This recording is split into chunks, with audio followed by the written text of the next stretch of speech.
It's rivalry week in the SEC, the Egg Bowl, the Iron Bowl, some clean old-fashioned hate. It's time to get the squad together. You're talking ball with the SEC squad.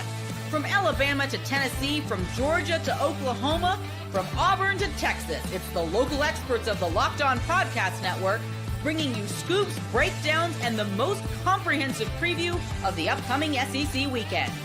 It's the SEC squad, and we have a seat for you. Hurt feelings and thin skin are prohibited. Squad up, you're part of the SEC squad. Oh yeah, welcome into the SEC squad. Sit back, grab your favorite beverage, and join us as we get you ready for another wild week across the SEC. It is rivalry week, a word I just can never say very fast, but welcome into you guys.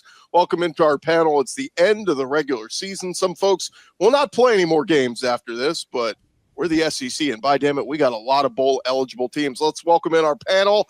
I'm Chris Gordy, host of Locked On SEC. Brandon Olson, host of Locked On the Red Hot Gators. Stephen Willis, host of the Locked On Crying Ole Miss Rebels. Corey we're Burton, in it. host of the Locked On Vandy. Oh, Vandy. Bowling. You've been stuck at those 6 wins for a while now. Jonathan Davis, Locked On Longhorns, the pride of the SEC, even though they don't play anybody. They're still the highest-ranked team. Chris Marler, host of Locked On Gamecocks, the red-hot Gamecocks. They just don't lose. And John Miller, host of Locked On Mizzou, where if it wasn't for those pesky OU Sooners, man, you could be playing for a playoff spot right now. Welcome in, guys. How are you? You mean the Gamecocks, but yeah. Whatever. Same thing. One of those maroon teams, yeah. They could be rocking and rolling. Yeah, there you go. That's right. Oh, my goodness. No, Please, we're not doing that. Well, let's not do this again. I need a close-up of Brandon's reaction to that, just the disappointment. It's like looking at my parents. Let's start here, guys, because this is always one of my favorite weeks in the conference because you do have a lot of rivalry games and a lot of just teams that hate each other. And I loved right out of the gates on Monday, we were already getting trash talk from Auburn players, Trey Zune at A&M taking shots at Texas. I'm like, guys, it's Monday. You got all week. Pace yourselves. But kind of just throw it out to you guys. Do you have a favorite rivalry in the SEC? It could be your team. It could be another rivalry of another team. Iron Bowl's always fun. Clean old-fashioned hate's always fun from my experience with it growing up in Georgia. But other than that, I can't wait to see some of these Western ones. I can't wait to see I can't wait to see Texas A&M rekindled after what, Jonathan, 12 years? Yeah, 2011. 13. And the most underrated rivalry. The most underrated rivalry in football is the Egg Bowl. Yeah. It's amazing. But the problem is Mississippi State is not good. This year Billy Napier killed the Egg Bowl. No, he didn't. Jeff Levy did. No, Billy Napier killed Gordy, I just have to say, in your cold open, you mentioned the Iron Bowl and the Egg Bowl, but no Lone Star Showdown. Like, I know it's been 13 years, but it's new to the SEC, all right? I'm wearing a Longhorns t-shirt. Is that all right for you? I was in Austin. I mean, it's still disrespectful. You just said it. We're the class of the SEC right now. Show us some love in the cold. You're the highest ranked team in the SEC I said pride, not class. Bill Parcells said you are what your record says you are. We're the best team in the SEC. I think my favorite thing from the Texas A&M Texas rivalry I've ever heard in my life was I thought this was a rumor when I was growing up, but this is a real thing that happened. I had a Texas A&M guy on our podcast a couple years ago confirm it. When Jackie Sherrill tried to come in there, and he was the head coach at A&M, and somehow motivate his team. And the way he did it was decided he was going to castrate a live bull and a live steer in the locker room. And I was like, there's no way that happened. This is SEC lore. This is crazy. This is the $100 handshake, $100,000 in a shoebox, gold Trans Am type thing. It was very real. It was very real. So there's a lot there, a lot of juice in that Texas A&M game. Not for that bull. That his juice. A lot of juice indeed ended up on the floor of that locker room. Apparently, yeah, that's right. Cheryl also did that for the Egg Bowl, by the way. Seriously. He castrated the bull for no real. So he got rid of his eggs, is what you're telling me. I'm just telling you, this Texas A&M rivalry, I'm psyched for it after a decade. Yeah. It's not just on the field. I mean, A&M was about to go through an act of state legislature to I think stay out of this rivalry. There's that level of hatred here, and I'm for all the true hatred. I think of all the games this week, this one has the most juice to me, clearly. Most expensive game of all time. I was going to say, if you guys haven't checked out the Game Time app, and by the way, download the Game Time app. It is a great way to get your hands on tickets. But my God, look at the prices everywhere. I mean, Game Time's actually got some deals to get in. The get in price right now in Game Time is $7.45. But I've seen other other websites out there have like $2,000 to get into the door for this game. It's a regular season game. Yeah, it's like those are like NFC Championship game numbers. Ooh. Well, look, if you live in College Station or Austin and, you know, the Cowboys suck, I mean, this is your NFC Championship. Hey, come on, man. We're coming off a win, bro. I'm saying you had 5 weeks to say that. Like, we're coming off a win. They still suck. Marler, give me a quick thought on the Iron Bowl. What do you make of the Auburn freshmen? It was all the Auburn freshmen this week in Riddick and Cam Coleman talking some trash already. Here's the thing, Gordy, you've known me for how many years now? 6, 7 years now? What's the thing I say every year when usually when it's a Bama Georgia game, and I will say it again to Auburn. I hope you guys all listen up. I'm happy for you guys beat A&M. That's great. It took 4 overtimes and a drop pass to do it. Incredible. Beat Louisiana Monroe. Fantastic job. Let's not forget that a week before that you scored 7 points against Vandy at home and have been trash all season. No offense, Corey, but that's not why they're trash. Vandy's great. But here's the thing. You can talk all the trash and all the blank you want to all week long. And you can sit there and you can talk on your message boards. You can talk, to whatever, whatever else you want to do on Twitter. You can talk all the trash you want on Locked On Auburn. You can talk all the trash you want with Daryl, our good buddy. We love all of it. He's cutting on 3:30 on Saturday. They're gonna tee up that ball, and you got to line up and play Alabama. And you haven't beat him in 4 years. You're not going to beat him this year. You haven't come within 20 points of beating him in Tuscaloosa since 2008, besides one time, and it took Cam Newton. And Cam Newton ain't walking through that door. So that's what I feel about the Iron Bowl. Chris, is that you right there? Macho Man? Fired up. That is Macho Man. Yeah. We joining our group here is Zach Blackerby, and the timing is fortuitous. Host. Hey guys, yeah, jumped in, and the South Carolina host is talking about the Iron Bowl. For those who don't know, Marler is a lifelong Bama fan, does a great job with Locked On South Carolina, but when it comes to Bama Auburn, he's a little bit passionate about this one. And Zach, I understand your guys talking trash this week. Yeah, I guess so. I guess DeMarcus Riddick got a lot faster, which is super, super exciting. Jalen Milroe's lying about knowing DeMarcus Riddick, and there's pictures of them together, which is objectively funny. And then Cam Coleman said that they're going to go, take over their crib and have a great time doing it. I mean, I love it. I'm all about it. I think it's great. I think it's great because you finally got folks at Auburn that, the narrative is always like, man, if we just go to Tuscaloosa and keep it close, let's see what happens. I'd much rather have this than what we've had over the last decade. I'd much rather have a group of really talented freshmen that believe that they can do it versus guys like, man, if we just keep it close, we'll see what happens. I'd prefer this 100%. Real quick on this, Zach, too, to piggyback off this, you said this in our group chat privately, and I'm going to say it publicly. First word out of your mouth when I started spouting off, you go, I love when Bama fans get scared. Yep, I'll be 1,000% honest, terrified of losing to Auburn if you're a Bama fan this weekend. But the funniest thing I think I saw on Twitter out of all the comments was when Jalen Milroe said all that about it. I don't know who that is. And it was like, confirmed Jalen Milroe doesn't watch tape. Just as we saw last week in Norman. Yeah, no doubt. It's like you don't know the guy who's probably going to be spying you most of the game. Interesting. That's bold. But then there's a picture of them at a recruiting visit together, which is objectively funny that Riddick was taking pictures with Milroe with the trophy and all that. But I love it. I love the smack talk. I think it's great. And I think there's a lot riding on this Iron Bowl, a lot more than we thought there would be even a week ago. So I think Auburn makes a statement this weekend. By the way, on Twitter right now, one of my favorite things is there's just a picture of Peyton Thorne's stats and Jalen Milroe's stats side by side, and Peyton Thorne has better stats. That is objectively hilarious to me. Milroe's lucky he had those stats almost padded all in September, because since that game against Georgia, it's way worse too. Thorne's been playing some of the best quarterback play out of anyone in the SEC over the last and he missed a game and a half because he got benched and he didn't play against New Mexico. And so you got to think it'd be conservatively, you could say 200, 250 yards. And if that's the case, like we're talking about Peyton Thorne being like 4th in the SEC in passing yards, that's kind of crazy. Like that is bizarre. Let's go ahead and make our picks here, guys. Raise your hand if you like Bama at home to beat Auburn. Raise your hand. You got me. We got 5 of us. Cowards. All right, we got 3 of us. Not coward. I'm never in my life picking Auburn. Screw you guys. So Zach, Steven, and Corey, you're taking Auburn. Yeah, yes. I think some weird stuff's going to happen in this game. I for some reason, the trash talk and Milroe is just something's not right there. Yeah. But is Auburn tucking or is Alabama tucking in their shirts this week? That's what I need to know. That's the real stuff. Important. I just want to know if they can stop a QB power. That's all I want to know, because they couldn't do it a week ago. So if it was at Jordan-Hare, I'd be with you guys. But it's at Bama. Look, they beat Georgia at Bryant-Denny this season. They win at home. They take care of business. So that's what I'm going with. But weird things happen. All right, we got plenty more rivalry games to jump into. Coming up next, we will get into a little bit on the Texas and A&M showdown. Jonathan Davis will get his thoughts. More with the SEC squad coming up in just a second.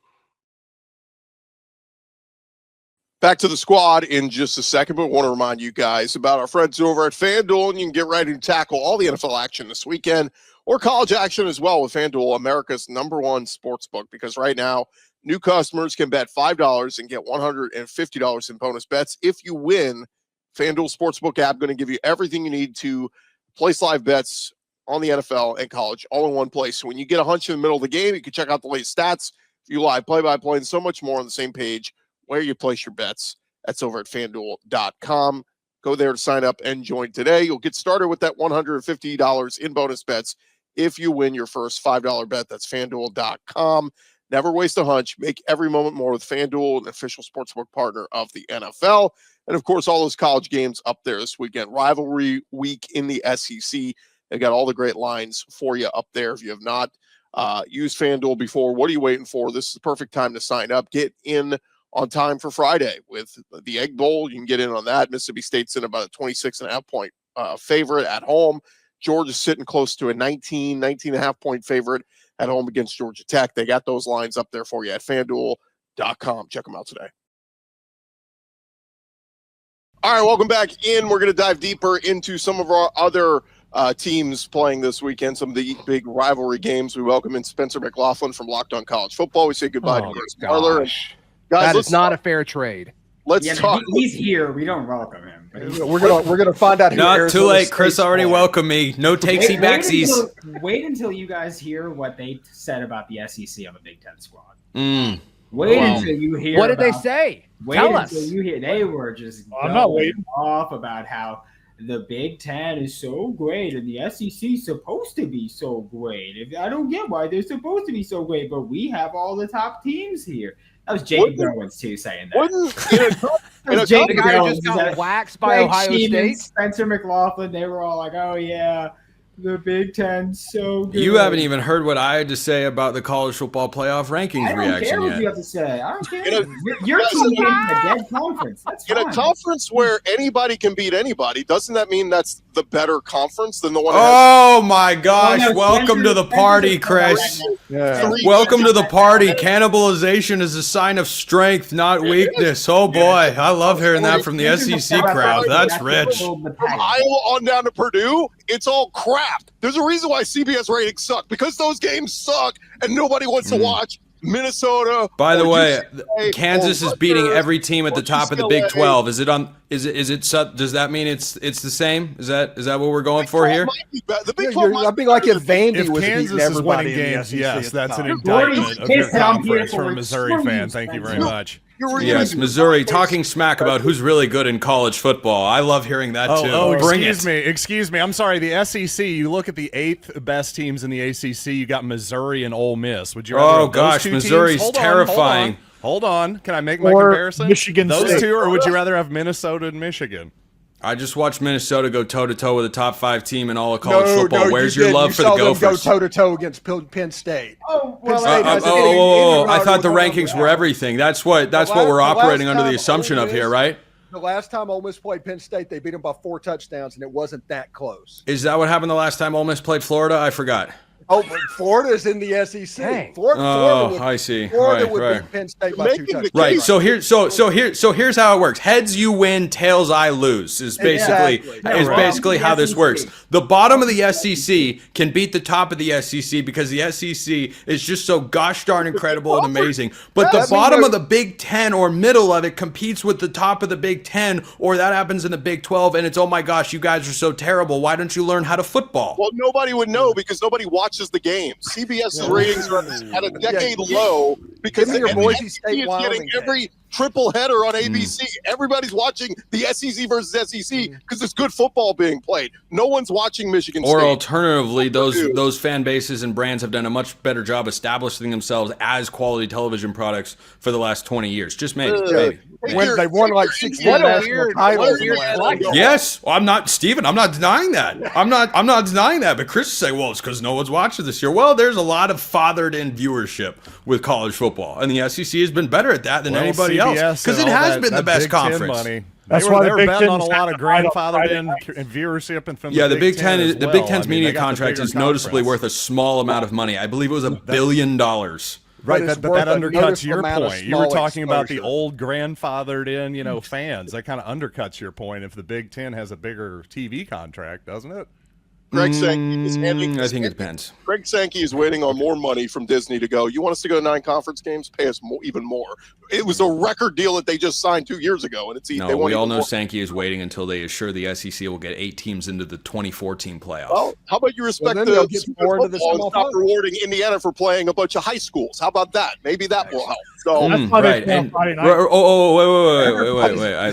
wait. I love this. So Indiana plays a top 5 team, loses, is clearly not as good, and they get their first top 25 opponent of the season. Yes. They just played them. 100%. And yet here you are justifying Missouri being ranked when anytime they go up against a good team, they get Nobody's blasted talking into about oblivion. Missouri, Spencer. Spencer, The you know how Tigers many aren't in the rocks college Missouri football paints playoff each race. week? All right, let's get Nobody's into talking about it's Missouri rivalry anymore. week, and it's not the rivalry between the SEC and the Big Ten. We all can agree that the Big Ten sucks. All right, moving on. Let's get into some of the games. Texas versus Texas A&M. We got this. It's a rivalry game that is back. Everybody's excited. Jonathan, give us the reasons why you're excited, why you're maybe nervous. In College Station, Ross Bjork fought for this. It's his lasting legacy at A&M before he left to go be AD at Ohio State. What do you think? Yeah, just you talk about the excitement. These teams have gone 13 years without playing each other. But like John Miller said, the hatred has never left, right? I mean, these fan bases have been arguing on social media for 13 straight years. And yes, they played in basketball and, softball, baseball, and other sports. But we know football determines this rivalry. Justin Tucker was such a big part of the last game they played. He's had a Hall of Fame career in the National Football League since these two teams have played on the field, so I'm excited about that. Then you talk about the implications, right? College football playoff implications, SEC championship implications, a battle for the state of Texas, the best state in the country, right? Recruiting, just everything. This game is going to mean so much. Is Alabama having an argument, Zach? What is that? Definitely not face pro for? football. I mean, come on now, And so when you talk about, just this game period, Texas has everything to play for. Right now, the top seed in the SEC, they win, they're in the SEC championship, almost a lock to make the playoffs either way. But with their schedule and all the talk about Texas hasn't played anybody, you don't want to leave it up to chance. Of course, Quinn Ewers has, an ankle sprain. He's hurt again for the 4th time in 3 years. And so, that's going to make it interesting. Texas A&M coming off the loss to Auburn, but still having a chance to make the SEC championship. Just so much to play for, such a good matchup, such a highly anticipated matchup after 13 years. These teams have played over 100 times. These teams played every year from 1915 to 2011, which I think is insane. And it's going to be an electric matchup on Saturday night. And, it's that type of rivalry game where, although Texas is the better team and Texas is going to be favored, this is the type of game where if Texas A&M wins, you would not be surprised. There's just so much hatred on the field. Like you said, these teams have been talking trash, or Texas A&M has been talking trash since Monday. It's just that type of game where anything could happen. Kyle Field at night, 100,000 people. It's going to be rocking, but I still think Texas gets the victory. Zach? Go ahead, Zach. I can call on you. Go ahead, Zach. Are you at all worried, Jonathan, that Mike Elko admitted at his press conference that he spent all last week focusing on Texas, and clearly that was the case? Yeah, when you lose to Auburn, clearly you're not focused on Auburn, right? I think that I'm worried. Like I said, I'm trying to build you up, and you just took a dig. I'm going to ignore it. I'm going to ignore it. Like I said, I'm more so worried that you have a defensive mind in Mike Elko, who I think is one of the best in the business. You have a defense, one of the best front fours in college football. They've had trouble stopping the run, but I think that's been with, running quarterbacks, and we don't really have that. And Quinn Ewers does have this ankle sprain. He's not going to be 100%. What happens if Mike Elko just gets to dialing it up, that defensive line just goes crazy, and we see Georgia 2.0, Quinn Ewers deer in headlights, right? And they get pressure on Quinn. He's a statue in the pocket. To that point, I was just at the game this past weekend, and I was sitting around a lot of Texas fans, and they were all saying how little faith they have in Quinn Ewers. So, I mean, Texas that's fans, been the biggest conversation amongst the fan base the last 3 weeks is Quinn Ewers is topped out. This team can't win a championship with Quinn Ewers. And so I do have legitimate question marks on if Quinn Ewers is not 100%.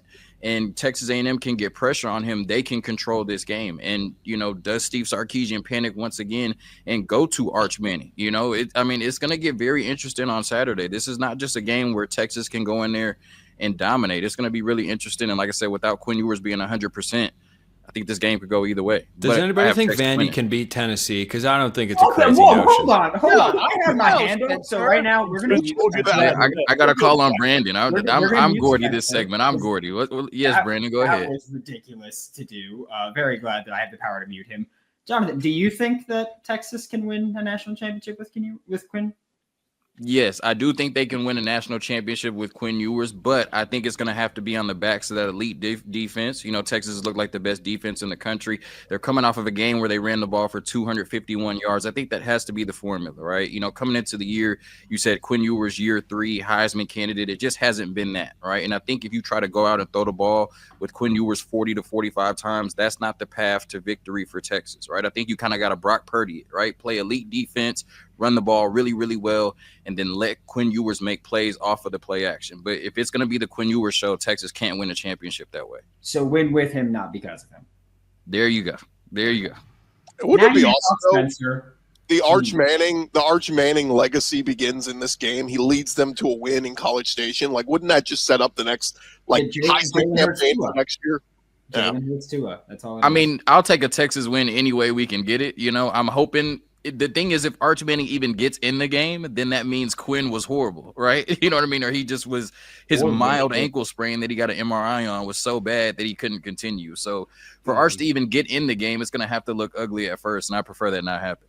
Quick show of hands. Are you taking Texas to win in College Station? Raise your hand. All right, we got 3, 4, 5. Okay, 5. And then if you got the Aggies winning, raise your hand.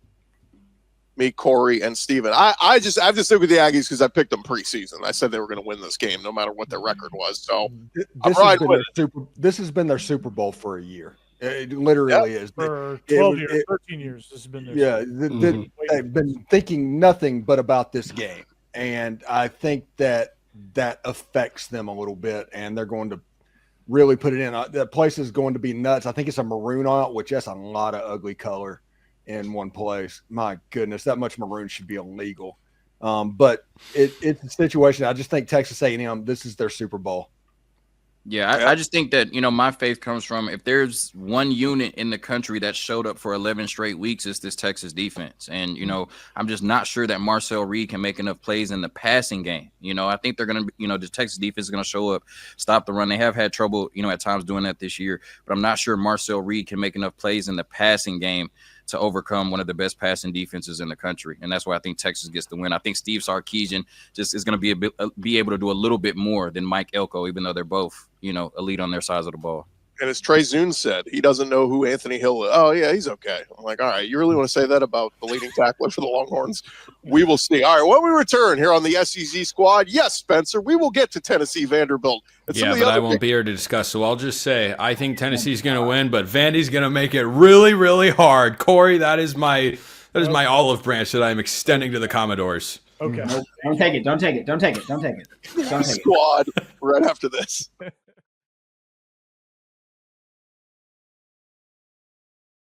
All right, one more segment here on our SEC Squad, and we got our other rivalry games we got to touch on happening this weekend. And guys, let's start with a quick thought, because we did just tease it a little bit on Tennessee Vanderbilt. A big game because, look, Vandy's already bowl eligible. They got their 6th win. 7-5 would be awesome. And by the way, it would go a long way for Clark Lee's bid for SEC Coach of the Year. But for Tennessee, it's everything on the line, right? The playoff spot and a large bid still on the line there. If Tennessee can go take care of business. Everybody feel like the Vols go take care of business in Nashville? I feel like when you say, oh yeah, like Tennessee has the opportunity to go take care of business and like do that, I feel, and Vanderbilt, they already got bowl eligible. You can get a 7th win, and that'd be great. But like, you're already there to help you a bit. I think you're overlooking just the pure hatred of going, well, I get to screw over Tennessee. Yeah, you're doing one of these. That would drive me more than anything. Like I'd be like, I don't even care if I'm bowl eligible or not. The fact that I can ruin someone's dreams and break their heart right now would drive me so much more than any bowl game, than a Coach of the Year bid. Ruining Tennessee's season when they talked so much trash and they were so confident. Nothing would drive me more than just making Tennessee fans, especially after they Gator chomped last week, to celebrate Florida beating Ole Miss. That was such loser mentality. I would rather be beaten with Missouri's painted rocks than do any of my rival celebrations because they beat someone else. That's cowardly losers. They don't deserve to be in the college football playoff. I hope Vanderbilt beats them by 80. John, did you get more answers on the painted rocks thing? Did you do your homework? Hold on. I thought you would never ask. Here we go, guys. In 1927, the traditional block M carved from stone by the freshman class. We're not doing this. I'm kidding, everybody. You actually made me, John, because of that topic last week. I actually Googled that exact article you're reading, and I read that part. Gordy wasn't even here for it. He's like, I need to know about the rocks. Gordy, what did you think about the show last week? Google too. I think you guys did a great job. It was good. I feel like it was a train wreck. I feel like it was a disaster. So that was a lie. Got People like watching train My wrecks, entire comment section, I missed it last week too, and my entire comment section was, oh my God, they were talking so crazy about Texas. Well, this is me putting the train back on the tracks here. Real quick, everybody feel good about Tennessee? Raise your hand if you're taking Vandy to beat Tennessee. Hey, hold on. Let the Vandy guy talk. Should we let the Vandy guy talk? Yeah, Corey, give me your thoughts. Well, all the pressure's on Tennessee here, and Brandon, that's a phenomenal point. As far as the hatred goes, this hatred's pretty. I'm learning this hatred's pretty intense. And for Vandy, they're playing with house money, and they're going to try to get Tennessee off rhythm. And if they can get to, they're going to see if this freshman Nico Iamaleava nailed it. No, you didn't nail it at all. No, weren't close. Come on, you're Vanderbilt. Get it right. Yeah, never. So yeah, it's completely house money. Get after Nico. See what this freshman can handle as far as pressure wise, and see if this pressure of making the college football playoff crumbles Tennessee, or if they take care of business. It's just funny because Corey said that like it's Nico's first game. Like he's like, we're to see what this freshman can handle. In fairness, I'm trying to figure out if it's still Pavia or Pravia. Everybody still says it differently. So, Pavia, as far as I know, nobody's corrected me. So, Nico Iamaleava, yes, he will be tested against Vanderbilt. And Clarkley is a Vandy guy. He went to Vandy, so there's a little bit of hatred towards ruining Tennessee's season. He probably was in school when Peyton Manning. Those guys were playing quarterback. Mm-hmm. So whenever they were checkering out their stadium and all of that, I imagine there's some hard feelings. That happened 2 years ago. Yeah. It happens every year. Well, General Nealon was coaching. I don't know how old Clarkley is. So we'll move on. We do have some of the rivalry games we got to jump into. Steven, quick thought on the Egg Bowl. 2-9, Mississippi State winless in the conference. But man, talk about ruining seasons. Ole Miss's season's already ruined, but they'd love to ruin it even more by winning this one. Hey, they got a playoff ranking of 14, which means there's probably at least going to be a little bit of buy-in this week. So it's not going to be just quitting. So instead of winning 31-17, there's a chance they win 48-17. This is a game that Ole Miss should win fairly easily. Anybody like Mississippi State to pull off the upset? I don't. No. As much as I want to. Yeah, I know you want to. I know you want to. It'd be hilarious, but I don't. I just hope we see a wide receiver pee on a fire hydrant. That's we got to bring that back. That was that peak Egg Bowl? I feel like it's just been downhill from that moment. No, the peak Egg Bowl was the 2017 game that had DK Metcalf starting the peeing celebration and Breeling Speaks after a personal foul penalty, recovering a fumble and waving at Dan Mullen on camera. That was the peak Egg Bowl. A lot of peeing in that game. Yeah, the next year, every player on the field got a personal foul. Well, Zach, I don't know if you know this, but in celebration of all of that peeing, Lane Kiffin pissed down his leg last week. Oh, that is factual. That is absolutely factual. How about some clean old-fashioned hate? Look, I don't know. Everybody always tells me how great this rivalry is, but in recent history, Georgia's just dominated Georgia Tech. But some folks in Atlanta will tell you otherwise. Georgia Tech's going to get up for this one. Georgia at about a 19.5-point favorite. Anybody have a thought on this one? Well, Georgia Tech is very pesky. And their offense is humming along. Too bad they can't play defense. Your cousin's the offensive coordinator. Be honest about it. Yeah, I didn't want to drop that name, but yes. little bias. That's fine. Wow. Wow. I was like, where's this coming from? Wow. Who's rumored to be who's interviewing for the Southern Miss head football job, actually. But there you go. What are you, Spencer? Yeah, go Dogs. That's my only thought. Go Dogs. Clemson, South Carolina, nobody. Everybody feel good about Georgia winning this one? Yeah. Georgia Tech covers. Yeah.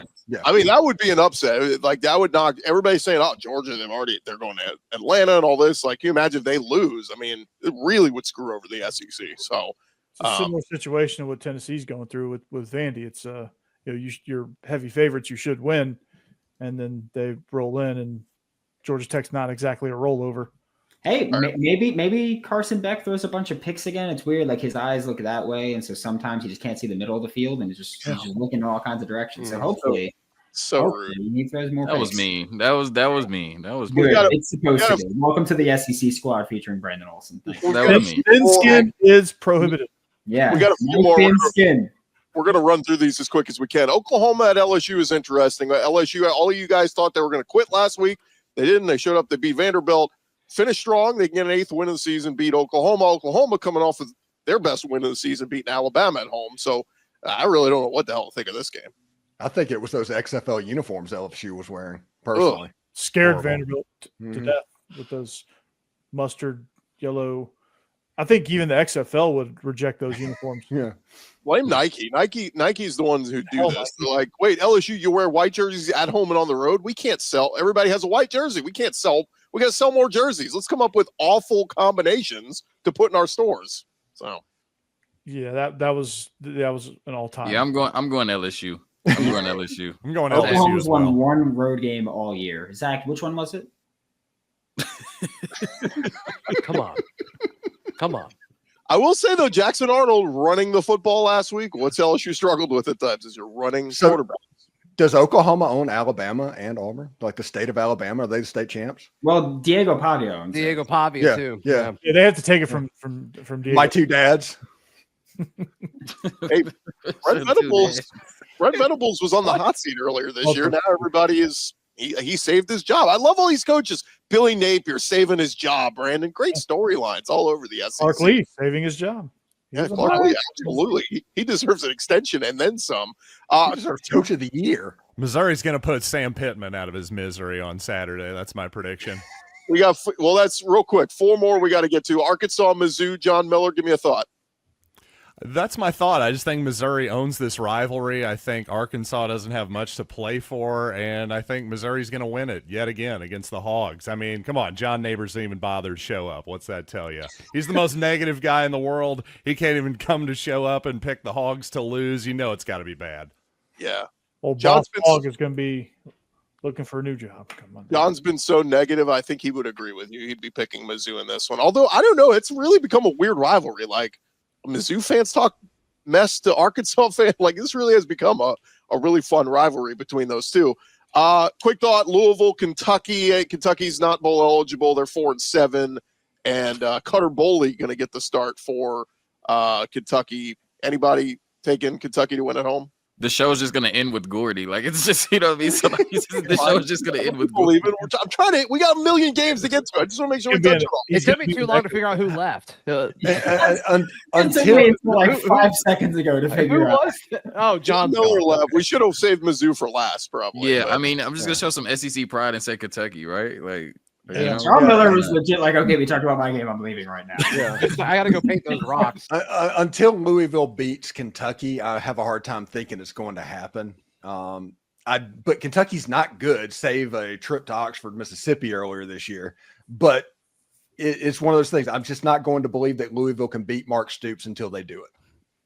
Yeah, and look, they played as good as they could against Texas, right? I mean, they did, and that young freshman quarterback played well. He really made some did. big plays. He made some big plays for sure. And since they don't have a bowl game, if he plays well here, this sets the tone for next year. Brock Vandegrift, see you later. Cutter Boley's team moving forward for Kentucky next year. South Carolina, Clemson, man, this is this is crazy. Like South Carolina's 8-3. I got Shane Beamer as my SEC Coach of the Year. I think he's been phenomenal. And Dabo, man, ripe for the picking. Clemson only a 2.5-point home favorite. I think South Carolina wins. I like the matchup there. They're so good up front, and then they've just kind of found ways to win. And I don't think Clemson is quite as good as maybe the narrative around them is. I think something has to do with, they're a good team in the ACC. I think South Carolina is a good team in the SEC. So I think South Carolina wins this game. That defensive line and linebacking core is scary. I think it's a mismatch. Yeah, it's a mismatch. Klubnik's going to be running for his life. I was looking at some mock drafts this week, and Kyle Kennard, first-round pick projected. I mean, he has been a monster. You talk about getting guys through the transfer portal. That is one that, in hindsight, I think everybody else in the SEC would have liked to have gotten out of Georgia Tech, I believe. He's been a monster. We're all taking South Carolina to beat Clemson. Yeah, the kryptonite, by the way, for air raid teams, a defensive line like South Carolina has. Give me South Carolina. They just disrupt everything you do, timing-wise. I mean, you can't. It's ridiculous. Yeah. All right, we got one more game left, guys. We saved the best for last, Brandon Olson. It is the 6-5 Fighting Billy Napiers against the 2-9 Florida State. Mike Norvell, what the hell did I get myself into? Florida, a 14.5-point road favorite. Words I never thought I would have ever said this season. Well, belt to ass. That's it. Simple as that. Belt to ass. And we're going to end the show right there. You can say that on TV. I could say it on the squad show. That's fine. That's no explanation. It's simple as that. You got the opportunity, and Billy needs to do it too. Like no one thinks that Billy has like the killer instinct. It's always every time that Florida is a big favorite or they're favorited by more than 4.5 points. It's like, oh well, we're gonna make this game real close, and we're gonna run the ball. We're gonna play down to our opponent. Billy, like you've got a rival that's 2-9. You've got the chance to kind of just take Mike Norvell out back and just one time, and you can do it. You're already taking half his recruiting class. Just take his pride too. Not that he has any, because what they did after they got snubbed for the CFP of you just wait till next year just to come out and do that crap. And now they beat Charleston Southern. I think they're too big for their bridges. Their whole fan base needs to shut the hell up, and Billy needs to do it this Saturday. Okay. By the way, Stephen, Ole Miss 16th best recruiting class. Florida now 17th. Here comes Florida. They've at your heels. Florida's coming. They beat Ole Miss, and they beat the two teams that beat Ole Miss. They're on a heater right now, an absolute heater. Hey, and props to Billy Napier right now. He deserves this. Absolutely deserves this run after what he went through for 2 months. Contract extension. That's what I'm saying, Brandon. After what he brought upon himself for 2 months. Whether it happened, it happened. Yeah, it happened. I think lifetime contract is on the table. I think it might with the losers in the administration. They might. The Coach K deal right there. All right, guys. Thank you guys for watching. Reminder, today's episode presented to you by FanDuel. You can start the season with a big return over at FanDuel. New customers can place a $5 bet. You get $150 in bonus bets if you win your $5 bet. Visit FanDuel.com to get started. Reminder to follow and subscribe to your favorite SEC show. We'll be covering your favorite teams throughout the off-season as well as playoff runs for all involved. And thank you for making us your first listen every day throughout the season.